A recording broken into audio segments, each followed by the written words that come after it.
Christmas by Dr. Seuss. Why, every Who down in Whoville liked Christmas a lot.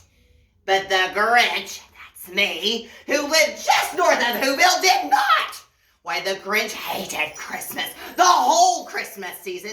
Now, please don't ask why. No one quite knows the reason. It could be his head wasn't screwed on just right. It could be perhaps that his shoes were just too tight. But I think the most likely reason of all may have been that his heart was 2 sizes too small. But whatever the reason, his heart or his shoes, he stood there on Christmas hating the Who's. Why, he stood there just hating and hating the Who's, staring down with a sour, grinchy frown as the warm, lighted windows below in the town, for he knew every Who down in Whoville beneath was busy now hanging a mistletoe wreath. And they're hanging their stockings, he snarled with a sneer. Tomorrow is Christmas, it's practically here. Then he grabbed with his Grinch fingers, nervously drumming. I must find some way to stop Christmas from coming, for tomorrow, he knew, all the Who girls and boys would wake bright and early, they'd rush for their toys, and then, oh, the noise, the noise, the noise. That's the one thing he hated was the noise, the noise, the noise. Then the Who's, the young and the old, they would sit down to a feast, and they'd feast, and they'd feast, and they'd feast, feast, feast, feast. Oh, they would feast on Who pudding, they would feast on Who roast beef, which was something the Grinch just couldn't stand in the least. And then they'd do something he liked least of all. Every Who down in Whoville, the tall and the small, would stand close together with Christmas bells ringing. They'd stand hand in hand, and the Who's would start singing. Oh, they'd sing, and they'd sing, and they'd sing, sing, sing, sing, sing. Oh, and the more the Grinch thought of the Christmas Who sing, the more the Grinch thought, I must stop this whole thing. For 53 years I put up with it now. I must stop this Christmas from coming. But how? Oh, then he got an idea. A wonderful idea. The Grinch got a wonderful, awful idea. I know just what to do. The Grinch laughed in his throat, and he made a quick Santa Claus hat with a coat, and he chuckled with a Grinchy trick. With a coat and a hat, I look just like Saint Nick.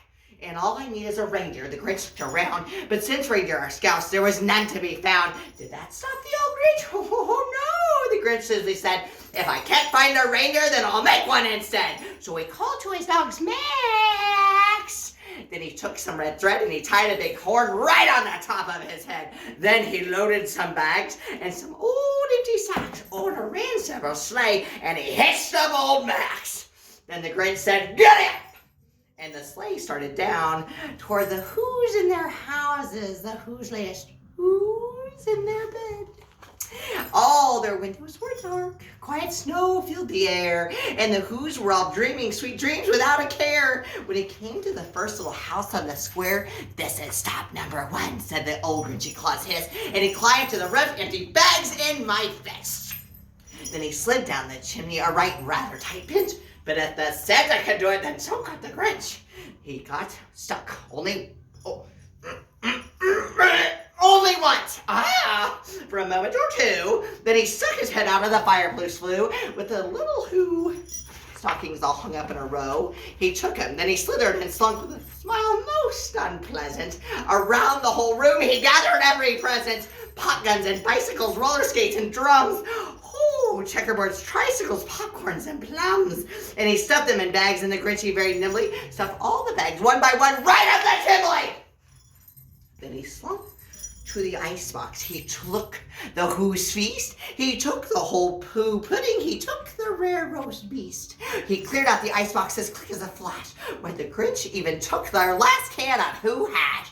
Then he stuffed all the food up the chimney with glee. And now, grinned the Grinch, I will stuff up the tree. And the Grinch grabbed the tree and he started to shove. When he heard the small sound like the coo of a dove, he turned around fast and a small, saw a small Who, little Cindy Lou who was not more than 2. The Grinch had been caught by this tiny Who daughter who'd got out of bed for a simply cold cup of water. She stared at the Grinch and said, "Santa Claus, why? Why are you taking our Christmas tree? Why?" But you know that old Grinch was so smart and so slick, he thought up a lie and thought it up quick. "Why, my sweet little tot," the fake Santa Claus lied, "there's a light on this tree that won't light on this side. So I'm taking it home to my workshop, my dear. I'll fix it up there and I'll bring it right back here." And his fib fooled the child. Then he patted her head and he got her a drink and sent her to bed. And then Cindy Lou Who went to bed with her cup. He went to the chimney and shoved that tree right on up. Then the last thing he took was the log for their fire. Then he went up the chimney himself, the old liar. And on their walls he left nothing but some hooks and some wire. And the one little speck of food that he left in the house was a crumb that was even too small for a mouse. Then he did the same thing to every Who's house, leaving crumbs too small for all the Who mouse. Oh, it was 15:15 dawn, all the Who's still in bed, all the Who's still a snooze when he packed up the sled. He packed it up their presents and the wrappings and the ribbons, the tags and the tags and the trimmings and the trappings. Oh, and then he shoved them all up the 1,000 feet up the side of Mount Crumpet. He rode with his load to the tippy top to dump it. Pooh, pooh, pooh to the Who's. He was Grinchiously humming. "They're finding out now that Christmas isn't coming. Oh, they're just waking up on notice what they'll do. Oh, their mouths will hang open for a minute or two. Then the Who knows Who's and Who knows will all go, moo." "There's a noise," grinned the Grinch. "I simply must hear." So he paused and the Grinch put his hand to his ear and he did hear a sound rising over the snow. It started low and it started to grow. But the sound wasn't sad. Why, this sound sounded merry. It couldn't be so, but it was merry, very. He stared down at Whoville. The Grinch popped his eyes. Then he shook. What he saw was a shocking surprise. For every Who down in Whoville, the tall and the small, was singing without any presents at all. He hadn't stopped Christmas from coming. It came. Somehow or other, it came just the same. Oh, and the Grinch, with his Grinch feet ice cold in the snow, stood puzzling and puzzling. How could this be so? It came without ribbons, it came without tags, it came without packages, bows, or bags. And he puzzled 3 hours on his puzzler and got sore. Then the Grinch thought of something he hadn't before. Maybe Christmas, he thought, doesn't come from a store. Maybe Christmas, he thought, perhaps means a little bit more.